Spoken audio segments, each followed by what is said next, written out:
함께 예배드리게 된 여러분 모두에게 하나님의 은혜와 복이 풍성히 임하기를 주님의 이름으로 축복합니다. 네. 많은 분들이 이렇게 전도를 열심히 하셨지만 또 못 오신 분들도 계시고, 오늘 꼭 오시는 것만 아니라 다음 주에도 또 오시고 계속해서 오셔야 되겠죠. 오늘 우리가 함께 읽은 말씀은 하나님이 우리를 얼마나 사랑하시는가 하는 것에 대해서 가르쳐 주시는 소중한 말씀이죠.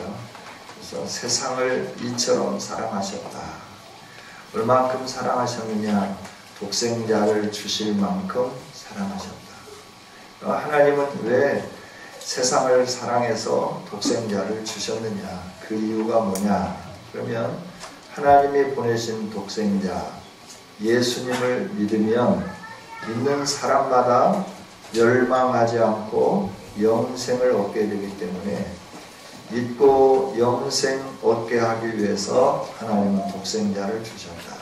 이 세상에 있는 모든 사람들이 예수님을 믿고 하나님을 알고 멸망당하지 아니하고 영생을 얻도록, 이 세상에서 삶이 끝이 아니고 영원한 세계가 있는데 그 영원한 세계에서 생명을 가지고 하나님이 주시는 복을 누리게 하기 위해서 하나님은 예수님 보내주셨고 우리를 이렇게 사랑해 주셨다 하는 것을 가르쳐 주시는 거죠. 그래서 하나님의 사랑에 대해서 영적인 원리를 가지고 우리가 함께 생각해 보려고 합니다. 여러분, 사형리라고 하는 것에 대해서 들어보셨나요? 예, 들어보신 분들도 있고 아직 처음 듣는 분들도 계실 겁니다.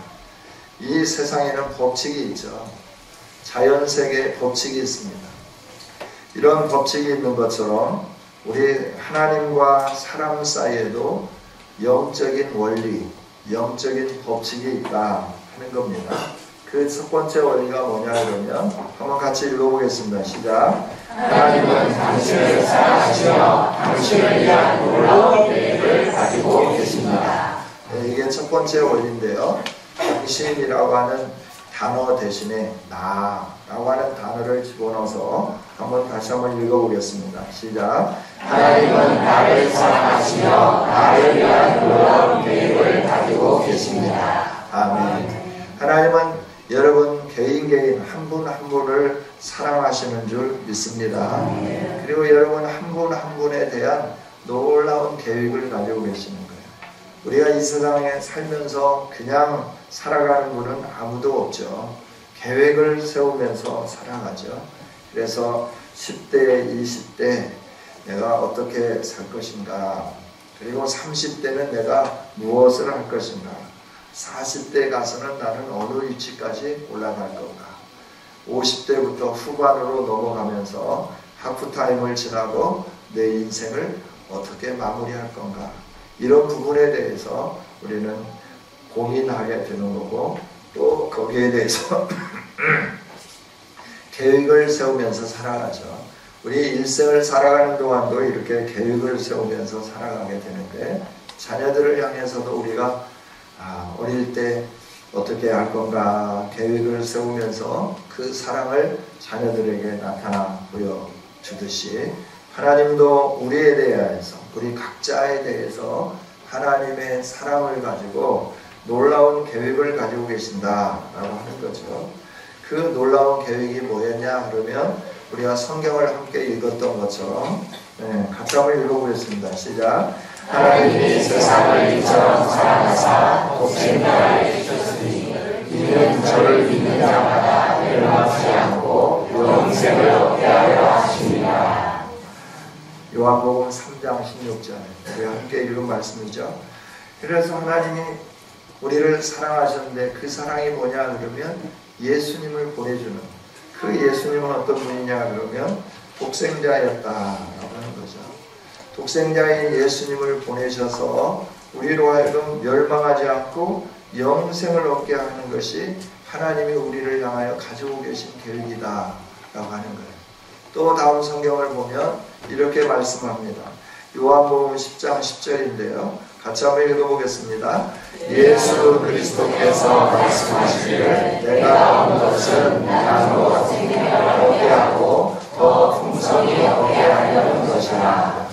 이렇게 요한복음 10장 10절에서 말씀을 해주셨어요. 즉 예수님은 우리에게 생명을 얻게 하고, 생명을 얻는데 풍성한 생명, 없어지지 않는 생명, 다함이 없는 생명을 얻게 하시기 위해서 오셨다 하는 거죠. 그런데 하나님이 이런 계획을 가지고 계시는데 왜 대부분의 사람들이 하나님이 주신 이 풍성한 삶을 누리지 못하고 있을까라고 하는 거예요. 그 이유가 궁금하잖아요. 하나님이 나를 향한 사랑이 있고 나를 향한 놀라운 계획이 있고 그 사랑은 독생자를 보내기까지 한 사랑인데 왜 우리가 이 놀라운 하나님의 사랑을 누리지 못하면서 살고 있는가 라고 하는 거죠. 그 다음 성경 한번 읽어보겠습니다. 같이 읽습니다. 사람은 죄에 빠져 하나님으로부터 떠나 있습니다. 그러므로 하나님의 사랑과 계획을 알 수 없고 또 그것을 체험할 수 없습니다. 그렇죠. 우리가 하나님이 주시는 그 놀라운 은혜를 누리며 살아야 되는데 그걸 누리지 못하는 이유가 있어요. 죄 때문에 그렇다라고 하는 거예요. 이 죄는 하나님과 나와 관계를 끊어놨다라고 하는 거예요. 하나님과 관계가 끊어졌기 때문에 그 어떤 사람도 이 관계가 개선되지 않으면 하나님의 사랑을 알 수 없고 하나님의 계획을 알 수가 없어요. 그래서 그것을 체험할 수 없는 거예요. 그래서 우리 인생이 하나님을 모르고 살기 때문에 사랑도 못 누리고 하나님이 나에 대한 계획 하나하나에 대한 것도 우리가 알 수 없이 체험하지 못하면서 살아가게 된다 하는 거죠. 이 사실을 어떻게 알 수 있느냐 하면 성경이 증명을 해주죠. 모든 사람이 죄를 범했다. 그래서 하나님의 영광에 이르지 못한다 라고 로마서 3장 23절에서 우리에게 말씀을 해주고 계시는 겁니다. 이 세상에 있는 사람 모두가 다 죄를 범했어요. 그래서 하나님의 이 영광에 이를 수가 없어요. 원래 사람들은 어떻게 창조되었느냐 그러면 하나님과 사귀며 살도록 창조되어 있다. 이게 우리가 지어진 원래의 목적이에요. 하나님과 함께 교제하면서 교통하면서 살 수 있도록 창조되었어요. 그런데 사람이 자기 마음대로 살려고 했다 하는 거예요. 이 사람은 누구냐 하면 처음에 하나님이 창조하셨던 아담과 하와죠. 아담과 하와가 자기 마음대로 살려고 했어요.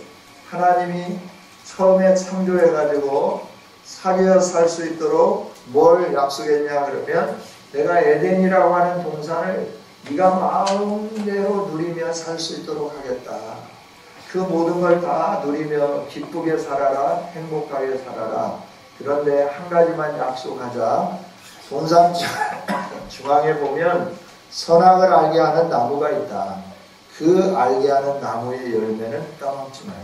그러면 나는 너의 하나님이 되고 너는 내 백성이 되어서 영원토록 나와 함께 에덴에서 기쁨을 누리며 살 수 있다 라고 약속을 하셨죠.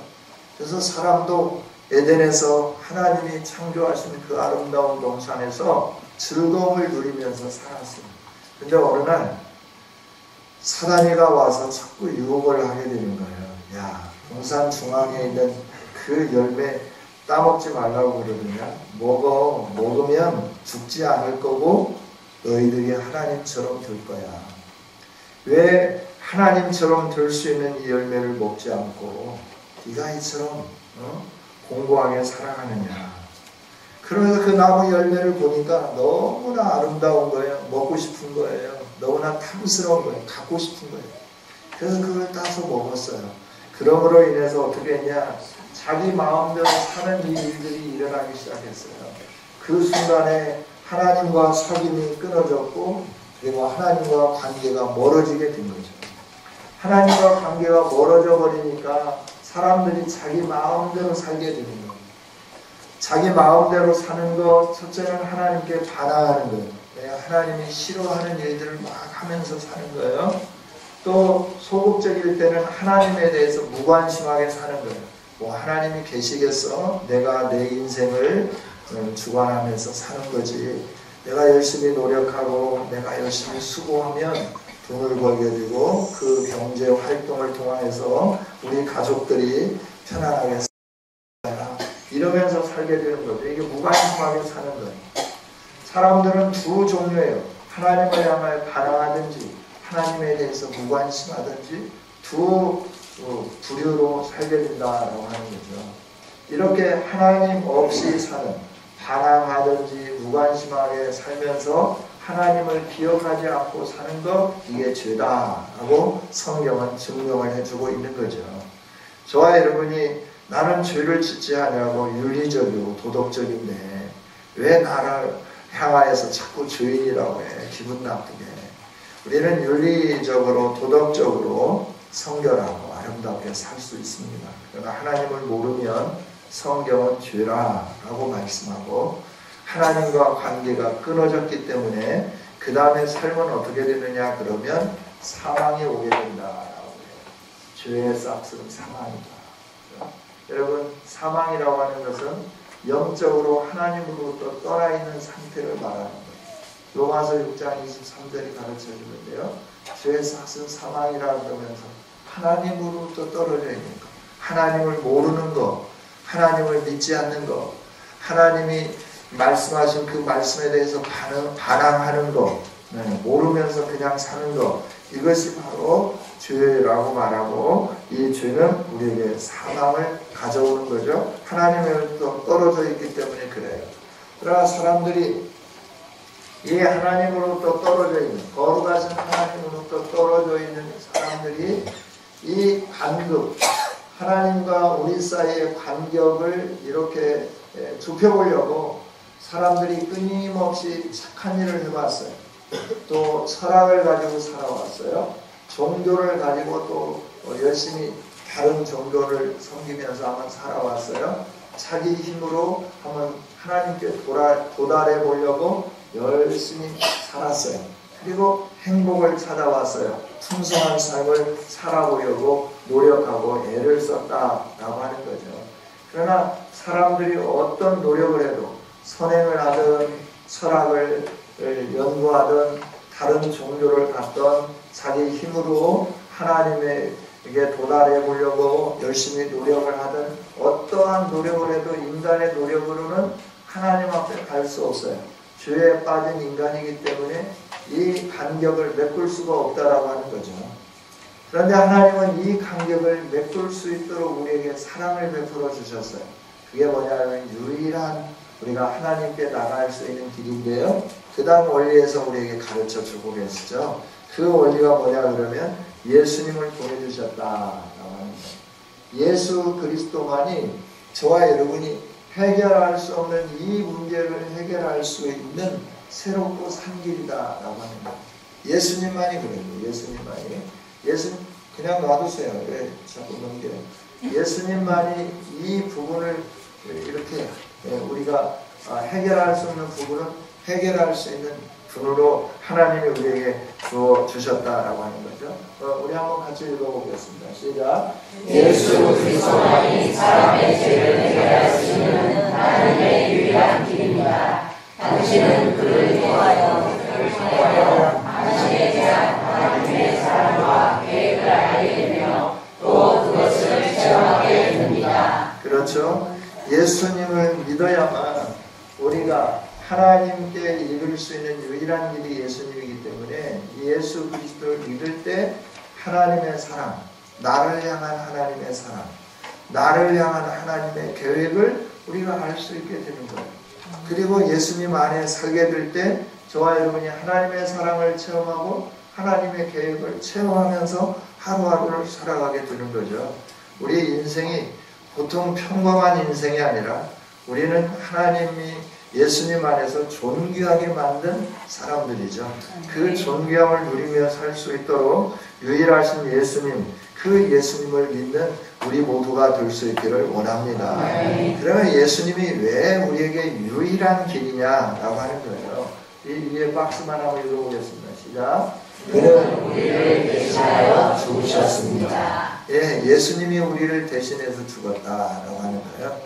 아까 우리가 성경을 통해서 죄의 삭이 뭐라고 그랬죠? 예, 죄의 삭은 사망이라고 그랬어요. 우리 모두가 다 죄를 지었기 때문에 이 죄가 없어지지 않는 한 우리는 다 죽어야 되는 거죠. 우리가 죽어야 되는데 하나님은 우리가 죽어야 할 대신에 누구를 보내주셨느냐 그러면 예수 그리스도를 보내주시면서 우리 대신 죽게 만드셨어요. 우리가 죽어야 되는데 죽지 않도록 예수님이 대신 죽으셨다라고 하는 거예요. 예수님이 대신 죽으셔가지고 우리의 죄를 해결해 주신 거예요. 우리가 아직 죄인되었을 때 그리스도가 우리를 위하여 죽어주심으로 인해서 하나님께서 우리에 대한 하나님의 사랑을 확증하여 주셨다. 하나님이 우리를 사랑하신다고요? 무엇으로 우리가 하나님이 나를 사랑하심을 알 수 있을까요? 하나님은 여러분 한 분 한 분을 사랑하셔서 예수님을 보내주시고 그 예수님으로 하여금 여러분의 죄를 짊어지면서 죄가 없으신데 죄인이 되게 하셨어요. 예수님이 죄인 되게 하셨어요. 그래서 우리가 아직 죄인으로 있을 때 예수님이 우리를 위하여 우리 죄값을 치르기 위하여 죽어주셨다라고 하는 거예요. 이게 하나님이 저와 여러분에게 베풀어 주신 하나님의 사랑이에요. 그걸 예수님으로 인하여 확실히 증명해 주셨어요. 할렐루야. 그렇습니다. 예수님은 우리를 대신해서 죽으셨다라고 하는 거예요. 그러나 죽으심으로 끝나면 아무런 소용이 없죠. 우리의 죄의 문제만 해결하고 우리의 의로 말미암아 다음 세계가 우리에게 없잖아요. 그래서 하나님은 예수님은 어떻게 했느냐 그러면 죽음에서부터 살아나셨어요. 부활하셨다라고 하는 거예요. 우리에게 부활의 소망을 주셨다 하는 겁니다. 저와 여러분이 예수님 믿으면 이 세상의 육신은 다 한 번 죽게끔 돼 있어요. 이건 정해진 이치예요. 여기에서 죽지 않은 사람은 아무도 없다라고 하는 거예요. 그러나 사후에 우리가 죽고 난 다음에 세계에 하나님 나라가 있고 지옥이 있어요. 그런데 영원한 생명, 예수님을 믿은 사람은 하나님 나라에 가서 살지만 예수님을 믿지 않은 사람은 지옥에 가서 사는 거죠. 왜냐하면 죄의 문제가 해결되지 않았기 때문에 이 죄의 문제가 해결되면 저와 여러분이 하나님 나라에 가서 살게 되는데 어떻게 사느냐 그러면 예수 그리스도가 부활하신 것처럼 우리가 새롭게 부활하여서 하나님 나라에서 살 수 있도록 됐다라고 하는 거죠. 고린도전서 3장 6절 3절부터 15장 3절부터 6절까지인데요. 여기 박스에 있는 이 부분까지 한번 읽어보겠습니다. 시작. 그리스도께서 우리 죄를 위하여 죽으시고 감사하시는 바 되었다가 성경대로 사흘 만에 다시 살아나사 베드로에게 보이시고 후에 12 제자에게와 그 후에 500여 문제에게 일시에 보이셨나니. 아멘. 여기 개바라고 하는 건 성경에 나오는 인물인데요. 예수님 제자 중에 첫 번째 제자인 베드로를 가르쳐서 하는 원래 베드로의 원래 이름이 게바입니다. 여러분 우리나라는 그냥 옛날에는 영식이, 영철이, 순이, 순자, 영숙이 이런 이름이 많았잖아요. 외국에도 지금은 이제 이 게바라고 하는 이름, 베드로라고 하는 영어 이름이 피터인데요. 피터라고 하는 이름이 외국 사람들이 얼마나 많이 이름을 사용하는지 몰라요. 그래서 성이 뒤로 오고 피터 잔 피터 이렇게 되는 거죠. 베드로라고 하는 이름을 사람들이 엄청 많이 사용하게 되는 거예요. 그러면 이 세상에 살면서 자기의 이름이 자기가 죽고 난 다음에도 계속 불려지는 사람들이 있어요. 데이비드, 게바, 피터, 그 다음에 잔, 요한, 그 다음에 폴, 바울, 이런 이름들은 계속해서 불러지죠. 이 제이콥, 야곱, 이런 이름들은 그들은 죽었지만 이름은 계속해서 남아있는 것 같습니다. 예수님은 우리를 대신해서 죽으셨고 우리를 위하여서 부활해 주셨어요. 부활하신 예수님 안에 있으면 우리가 하나님 앞에 나갈 수 있을 뿐만 아니라 우리의 생명도 영원한 하나님 나라에서 살 수 있는 생명으로 부활하게 되는 줄 믿습니다. 우리 인생이 죽어서 예수님이 오시는 그때 다 다시 살아나게끔 되어 있어요. 죽은 사람도 다시 부활해요. 우리 믿는 사람도 다시 부활해요. 안 믿는 사람도 다시 부활하고. 그런데 그 부활이 다르다라고 하는 거예요. 생명의 부활로, 예수님 믿는 사람은 생명의 부활로 나와서 천국에서 영원토록 어둠도 없고 슬픔도 없고 죽음도 없고 가난도 없고 고통도 없고 질병도 없는 하나님 나라에서 영원히 살게 되는 거예요.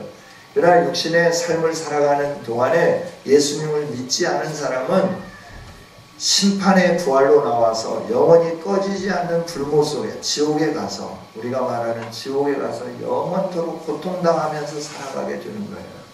이 세상에 사는 동안 우리가 얼마나 많이 벌었느냐, 우리가 얼마나 많은 위치에 올라갔느냐, 우리가 얼마나 많은 명성을 떨치며 사느냐, 이것도 중요하지만 정말 중요한 것은 우리가 죽고 난 이후에 사후에 하나님 나라에서 살 수 있느냐 없느냐, 이게 중요한 거예요. 왜냐하면 우리가 사는 세상은 길게 살면, 지금 이제 100세 시대라고 하니까 100살까지 살겠지만, 짧게 사는 사람은 태어나기도 전에 죽기도 하고 태어나면서 죽기도 하고 태어나서 얼마 안 있다가 죽기도 하고, 짧게 사는 사람은 이렇게 짧게 살잖아요. 길게 사는 사람은 100세까지 살지만 이 100세까지 사는 동안 내가 이 세상에서 얼마나 많이 누렸느냐, 이것도 중요하지만 우리 영원한 세상, 이 100년 이후에 영원한 세상에 펼쳐질 하나님 나라의 영광스러움에서 살 거냐, 아니면 지옥 불목 가운데서 고통스럽게 죽지도 못하고 그 꺼지지도 않는 불 속에서 고통을 당하면서 살 거냐, 이 문제는 내가 오늘 예수님을 믿느냐 믿지 않느냐, 여기에 달려있다라고 하는 거죠. 예수님을 믿음으로 우리 모두가 다 하나님 나라에서 기쁨과 행복, 죽음도 없고 슬픔도 없이 아름답게 살 수 있는 여러분들이 되어지기를 주님의 이름으로 축복합니다. 그렇습니다. 예수님 믿으면 되는 거예요. 왜냐하면 예수님만이, 예수 그리스도만이 하나님께 이르는 유일한 길이기 때문인데, 다른 길은 없어요. 다른 길은, 하나님께 갈 수 있는 길이 없어요. 다른 길이 있다고 하면 꼭 굳이 예수님 믿으라고 하지 않죠. 왜냐하면 다른 길로 가도 천국에 갈 수 있으니까. 그런데 이제 다원주의가 성행하면서 기독교인들은 너무나 독선이다 라고 말하면서, 왜 너희에게만 구원이 있다고 하느냐, 다른 데도 구원이 있어 라고 말을 하는 거예요. 그러나 성경은 분명히 말해요. 천하에 다른 이름을 우리에게, 구원 얻을 만한 다른 이름을 우리에게 주신 적이 없어요. 우리 인간에게 하나님이 허락해 주신 적이 없다라고 하는 거예요. 그래서 예수님만이 하나님께 이르는 유일한 길임을 여러분들이 믿으시기를 바랍니다. 네. 요한복음 14장 6절 우리 한번 여기만 읽어보겠습니다. 시작. 내가 곧 길이요 진리요 생명이니 나로 말미암지 않고는 아버지께로 올 자가 없느니라. 아멘. 예수님만이 곧 길이에요. 예수님만이 진리예요. 예수님만이 생명이에요. 그래서 예수님으로 말미암지 않고는 하나님께로 갈 수 있는 사람이 아무도 없다라고 하는 겁니다. 할렐루야. 예수 그리스도만이 유일한 하나님께 이르는 길임을 꼭 기억할 수 있기를 원합니다. 야, 예수님이 이렇게 사람이 노력해서 하나님께 이를 수 없었죠. 철학으로도 종교로도 선행으로도 도덕으로도 우리의 노력으로도 사람이 하나님께 이를 수 없어요. 그런데 하나님이 우리에게 찾아오셨어요. 하나님이 우리에게 찾아오셨어요. 그게 예수 그리스도세요. 우리 대신에 십자가에서 죗값을 치르면서 죽어주셨어요. 그래서 하나님과 우리 사이 유일한 길, 십자가의 길을 우리에게 허락해 주셨다라고 하는 거죠. 예수님을 믿어야 하는 이유는 우리가 언제든지 이 예수님 믿으면 하나님께 이를 수 있기 때문에 이 십자가의 은혜를 누리기 위해서 저와 여러분이 예수님을 믿어야 되는 거죠. 이 박스 안에 같이 한번 읽어보겠습니다. 시작. 하나님은 그의 아들이신 예수 그리스도를 이 세상에 보내어 우리를 대신하여 십자가에 죽게 하심으로 우리의 죄값을 담당하게 하시고 하나님과 우리 사이에 다리를 놓아 주셨습니다. 하나님과 우리 사이에 다리를 놓아 주셨습니다. 이것을 아는 것으로만 모든 것이 끝나고 문제가 해결됐으면 얼마나 좋겠어요. 그런데 이거 아는 것으로는 충분하지 않다라고 하는 거예요. 세 가지 원리를 아는 거 충분하지 않아요. 첫 번째 원리, 하나님이 우리를 사랑하시고 놀라운 계획을 가지고 계신다라고 하는 원리. 두 번째 원리는 그런데 우리가 이것을 누리지 못한다. 왜? 죄 때문에 그랬다라고 하는 거예요. 세 번째 원리는 그 죄의 문제를 하나님이 해결하시기 위해서 예수 그리스도를 보내주셨다. 그래서 하나님과 우리 사이에 예수 그리스도만이 하나님을 만날 수 있는 길이고 우리가 하나님께 이룰 수 있는 길이다. 이 세 가지만 가지고는 안 된다라고 하는 거예요. 또 뭐가 필요할까라고 하는 거죠. 그건 뭐냐 그러면 사원리입니다. 우리 한번 읽어보겠습니다. 시작. 우리는 개인적으로 예수 그리스도를 나의 구주, 나의 하나님으로 영접해야 합니다. 그러면 우리는 우리 각 사람에 대한 하나님의 사랑과 계획을 알게 되며 또 그것을 체험하게 됩니다. 아멘. 우리에게 중요한 건 뭐냐면 개인적으로 예수 그리스도를 나의 구주, 나의 하나님으로 영접해야 된다라고 하는 거예요. 영접한다라고 하는 건 다른 말로 믿어야 된다라고 하는 거예요. 개인이 믿어야 되는 거예요. 어떤 분은 그래요. 우리 아내가, 내 아내가 정말 기도도 열심히 하고 그러니까 하나님이 불러서 우리 아내가 천국으로 올라갈 때 내가 그 치맛자락 꽉 붙잡으면 올라갈 수 있어 라고 말씀을 해요. 아니요. 믿음, 개인의 개인 믿음으로만 천국에 갈 수 있게 되는 거예요. 그래서 이 부분이 중요한 거예요. 우리는 개인적으로 예수님을 나의 구주, 나의 하나님으로 영접해야 된다라고 하는 거예요. 예수님을 개인적으로 영접할 때 하나님의 사랑을 개인적으로 알게 되는 거예요. 개인적으로. 하나님의 계획을 나를 향한 하나님의 계획을 내가 알게 되는 거예요. 그리고 그 사랑을 날마다 체험하면서 살 수 있는 거예요. 내가 예수님을 영접했을 때만 가능한 거예요. 오늘 이 시간에 예수님을 영접하는 우리 모두가 될 수 있기를 원합니다. 예수님을 영접하면 어떻게 되느냐? 같이 한번 읽어보겠습니다. 시작. 영접하는 자, 곧 그 이름을 믿는 자들에게는 하나님의 자녀가 되는 권세를 주셨으니. 아멘. 영접하기만 하면 예수님의 이름을 믿기만 하면 모든 믿는 사람들에게 하나님의 자녀가 되는 권세를 주셨다. 이 권세라고 하는 건 다른 말로 하면 특권이다 라고 하는 거예요. 하나님의 자녀가 되는 특권을 주셨다라고 하는 거예요. 누구에게? 영접하는 사람에게, 예수님을 믿는 사람에게만 이 놀라운 은혜를 받을 수 있도록 하나님이 길을 열어주시고 특별하게 은혜를 주셨다, 권리를 주셨다, 특권을 주셨다라고 하는 거죠. 여러분, 이 특권을 누릴 수 있기를 원합니다. 그래서 사람들이 말하죠. 금수저냐 은수저냐. 너는 태어남이 흙수저잖아. 흙수저이기 때문에 금수저 관열에 이를 수 없다라고 말을 해요. 그러나 우리는 금수저가 아니어도 괜찮아요. 은수저가 아니어도 괜찮아요. 예수님을 믿으면 이 세상에서 금수저로 태어나지 않았어도, 은수저로 태어나지 않았어도 하나님이 우리를 높여주시기 때문에 우리 모두가 다 하나님의 위대한 영광의 역사를 누리면서 살게 될 줄 믿습니다. 할렐루야. 그래서 예수님을 영접한다는 게 너무너무 중요한 거예요. 예수님을 믿는다는 것이 이처럼 소중하다라고 하는 거죠. 그 다음에 보면, 그러면 예수님을 어떻게 영접할 수 있느냐? 그러면 내가 믿음으로 예수님을 영접한다라고 하는, 내가 믿음으로 믿는다는 거. 하나님이 나를 사랑하시고 나에게 사랑을 보여주시기 위해 예수님을 보내주셨구나. 이것을 내가 사실로 받아들이는 거예요. 이게 믿는다라고 하는 거예요. 믿는다고 하는 것이 뭔가 막 골똘하게 생각할 수 있는데 그게 아니고, 하나님이 계시고 천지를 창조하신 하나님이 계시고 하나님을 거역하여서 사망에 이른 나를 위하여 독생자를 보내주셨고 내 죗값을 치르기 위하여 그 독생자가 십자가에서 대신 죽어주셨고 내가 그 예수님을 믿기만 하면 하나님의 자녀가 된다고 하는 이 사실을 내가 그대로 그 사실이 있었구나, 그것이 사실이구나 내가 받아들이는 거죠. 이게 믿는다라고 하는 거예요. 그 믿음으로 우리가 예수님을 영접하기만 하면 저와 여러분이 하나님의 자녀가 되는 놀라운 일들이 있어지게 되는 거죠. 여러분, 이 믿음은 우리가 자랑할 것이 못 되는 거예요. 왜냐하면 하나님으로부터 주어졌기 때문에 그렇다라고 하는 거죠. 여러분, 믿음으로 예수님을 영접하면 위대한 일들이 일어나게 되는 줄 믿습니다. 여러분, 각자가 초청해야 되는 거예요. 그럼 예수님은 어떻게 내가 내 구주로 영접할 수 있냐? 각자가 초청하면 돼요. 예수 그리스도를 영접하게 되는 거죠. 각자가 예수님을 초청하면 되는 거죠. 왜냐하면 예수님은 지금도 문 밖에 서서 여러분 안에 들어오시기 위하여 계속 두드리고 있는 거예요. 여러분 이름을 부르면서, 저의 이름을 부르면서 상신아 문 좀 열어다오. 너의 마음의 문을 열어다오.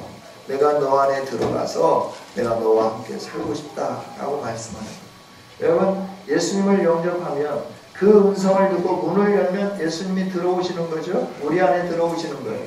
문을 연 사람에게 예수님이 오늘 이 소리를 듣는 여러분에게 계속 녹화하고 계시는 거예요. 여러분이 마음을 활짝 열고 주님, 예수님을 내가 나의 구주로 모시기를 원합니다. 이러면 예수님이 여러분 안으로 들어가시는 거죠. 그래서 어떻게 하느냐 그러면 함께 더불어라고 하는 함께죠. 함께 먹고 함께 먹는다.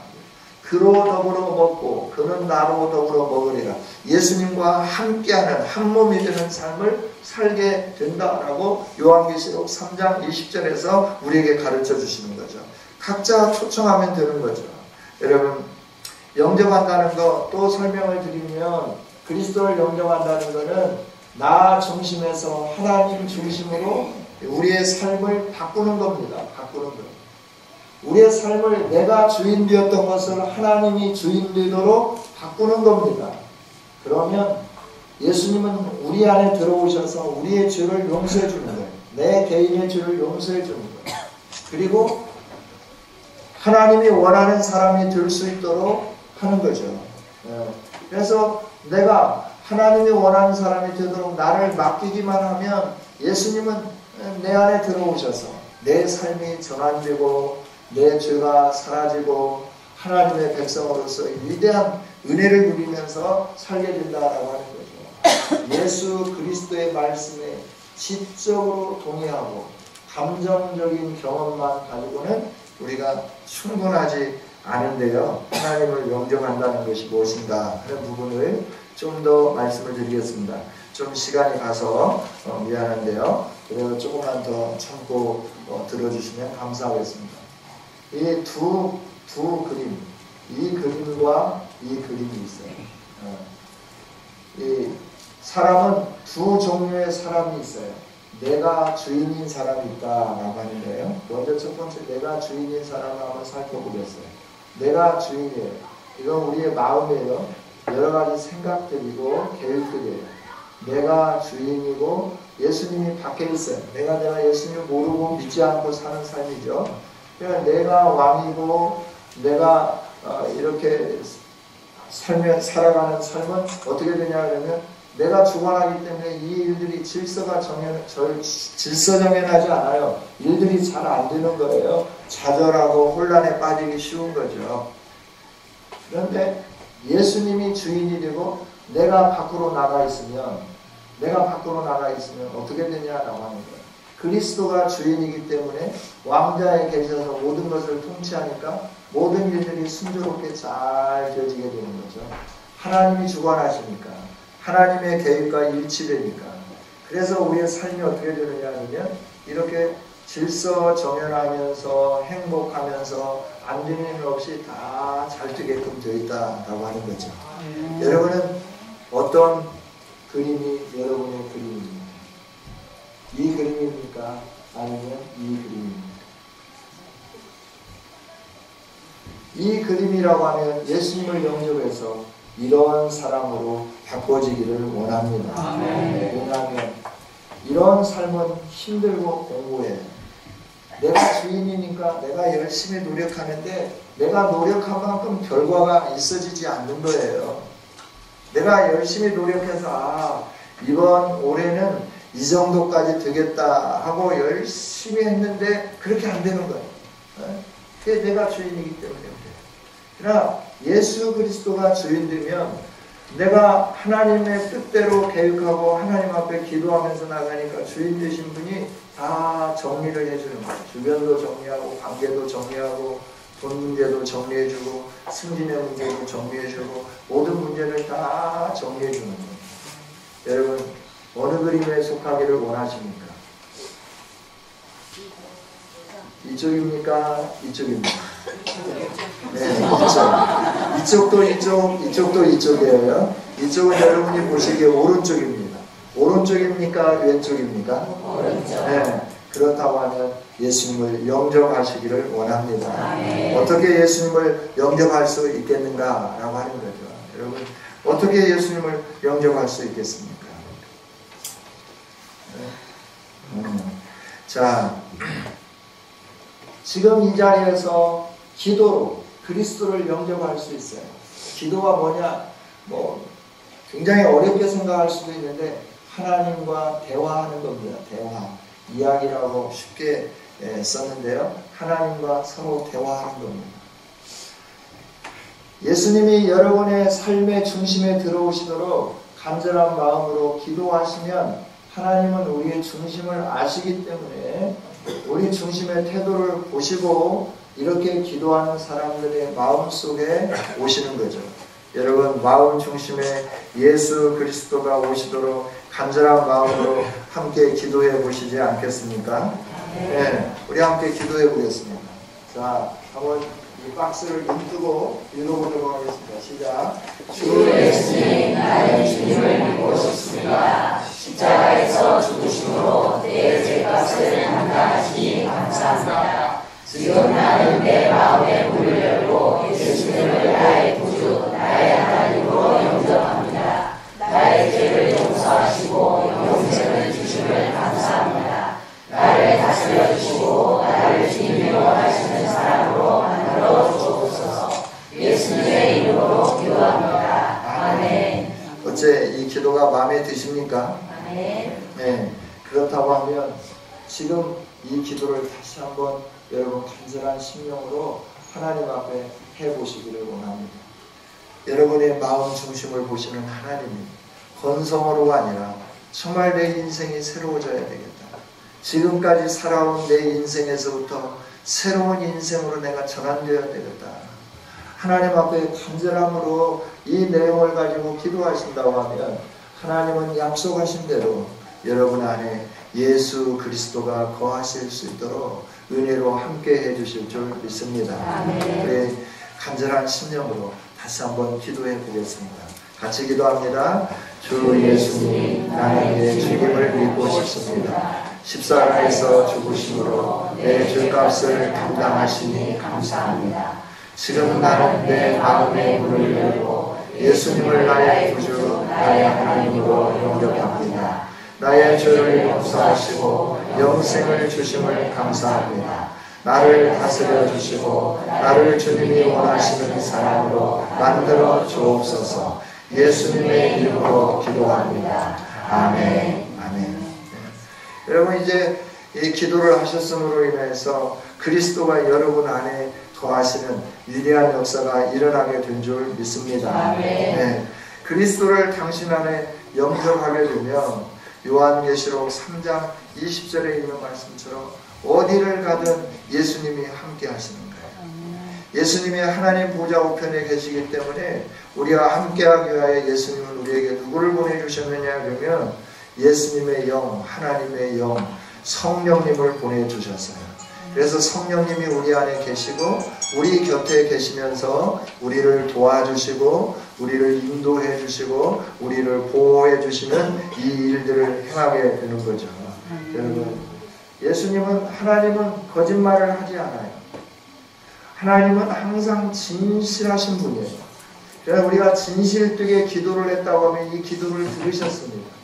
그리고 이 기도를 들으신 하나님은 여러분 안에 요한계시록 3장 20절에 있는 약속을 따라서 예수 그리스도가 주인 되도록 여러분 안에 예수님을 보내주셨고 믿음을 선물로 주셨고 하나님을 알 수 있도록 성령님이 날마다 일하시고 역사해 주실 줄 믿습니다. 할렐루야. 그렇습니다. 하나님 자신 그 말씀인 성경의 신실성 이것을 가지고 하나님은 반드시 약속을 지키는 분이시죠. 그래서 저와 여러분이 어떻게 알 수 있느냐? 성경이 말했기 때문에 안다라고 하는 것이죠. 여러분 이 성경 말씀 한번 읽어볼까요? 시작. 또 증거는 이것이니 하나님이 우리에게 영생을 주신 것과 이 생명이 그의 아들 안에 있는 그것입니다. 아들이 있는 자에게는 생명이 있고 하나님의 아들이 없는 자에게는 생명이 없느니라. 내가 하나님의 아들의 이름을 믿는 너희에게 이것을 쓴 것은 너희로 하여금 너희에게 영생이 있음을 알게 하려 함이라. 아멘. 하나님의 아들을 믿으면 영생이 우리에게 있어요. 아들이 있는 자, 믿는 자에게는 생명이 있습니다. 예수님을 믿으면 생명이 있습니다. 할렐루야. 그렇습니다. 그러나 하나님의 아들이 없으면 생명이 없는 거예요. 하나님의 아들의 이름을 믿는 너희에게 이것을 내가 썼다. 왜냐하면 너희로 하여금 너희에게 영생이 있음을 알게 하기 위해서다 라고 말씀하는 거예요. 할렐루야. 네, 그래서 성경이 우리에게 증명을 해주고 있는 거죠. 여러분 예수 그리스도께서 여러분 안에 들어오심을 여러분들이 기뻐하시면서 여러분 안에 오신 예수님은 영원히 떠나지 않습니다. 그분이 왔다가 여기가 아닌가 보다, 번지수가 틀렸다, 그래서 다른 데로 옮겨가시는 분은 아니에요. 여러분이 예수님을 거절하지 않는 한 예수님은 계속 여러분 안에 거하시면서 여러분의 삶을 주관해 주실 줄 믿습니다. 네, 그래서 여러분은 감사하면서 살았으면 좋겠어요. 영접한 순간부터 살아계신 하나님은, 예수님은 여러분 안에 거하시고 여러분의 영원한 생명을 얻게 해 주셨어요. 이 사실을 꼭 기억할 수 있기를 원합니다. 사람들처럼 사기치는 분이 아니에요. 하나님은 결코 속이지 않습니다. 그래서 우리가 다음 것을 한번 기억해 봤으면 좋겠어요. 그 뭐냐 그러면 감정에 의존하지 말라라고 하는 거예요. 우리의 믿음은 하나님과 그 말씀, 성경에 근거하는 것이지 우리의 느낌이나 감정에 근거하는 것이 아니다 라고 하는 것이에요. 그거 뭐냐 그러면 우리가 내가 기도를 했는데 예수님이 내 안에 온다고 그러면 뭐가 좀 뻑적지근하고 내 안에 뭐가 좀 이상한 감정이 있어야 되는데 왜 이런 게 없는 거야. 그런데 아이고 목사님 거짓말하고 있잖아. 그게 아니다라고 하는 거예요. 그게 아니고 우리가 예수님이 내 안에 계신다고 하는 걸 내가 어떻게 확신할 수 있느냐. 내 가슴이 막 어떻게 뜨거워지고 물론 그런 분이 계실 수 있어요. 이 시간에 성령님이 역사해서 막 가슴이 뜨거워지고 회개하게 되고 막 내가 예수님을 왜 안 믿었을까 후회하는 마음이 들 수 있어요. 이런 분이 계실 수 있지만 내가 이 기도를 했음에도 불구하고 아무런 마음의 반응이 일어나지 않는 경우가 있을 수도 있다라고 하는 거예요. 그렇다고 여러분 낙심하지 말라라고 하는 거죠. 왜냐하면 사실이 있기 때문이라고 하는 거예요. 사실. 그 사실이 뭐냐라고 하면 이런 거다라고 하는 거죠. 성경에 그렇게 말씀하고 있기 때문에 그렇다. 그래서 믿는 사람은 하나님을 믿고 그 말씀을 믿는 거다. 어떤 특별한 느낌으로 믿는 게 아니라 특별한 느낌이 없지만 하나님이 말씀하셨기 때문에 믿는 거다라고 하는 거죠. 오늘 이 기차를 이렇게 그려봤는데 이 기차가 좀 여러분 마음에 안 들어도 이해를 했으면 좋겠어요. 이거는 기관차입니다. 기관차는 연료 탱크가 있는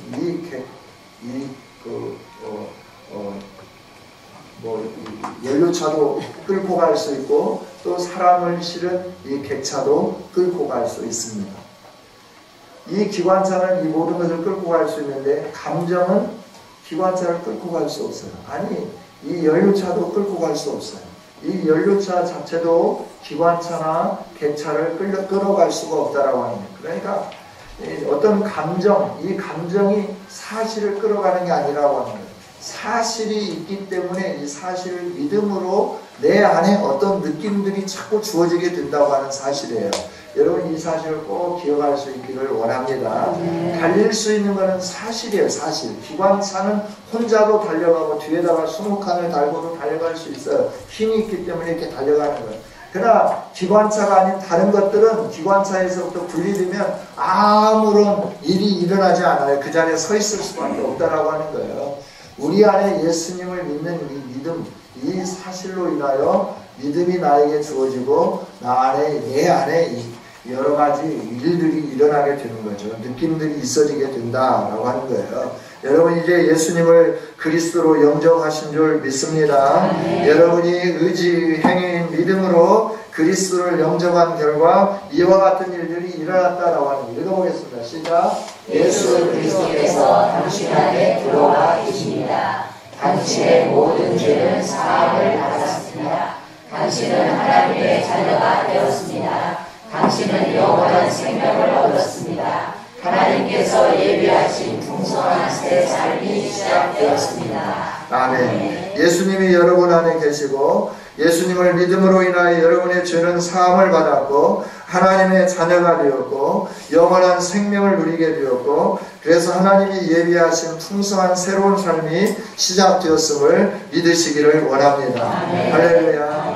예수님 믿은 것으로 그냥 끝나냐? 그게 아니다라고 하는 거예요.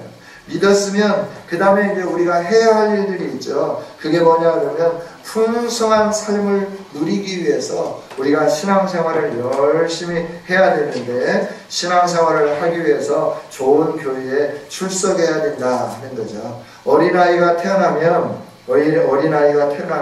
그냥 성장하지 않잖아요. 부모가 또 형제들이 또 할머니 할아버지가 돌봐줘야만 성장하잖아요. 마찬가지입니다. 그래서 날마다 이런 일들을 행했으면 좋겠어요.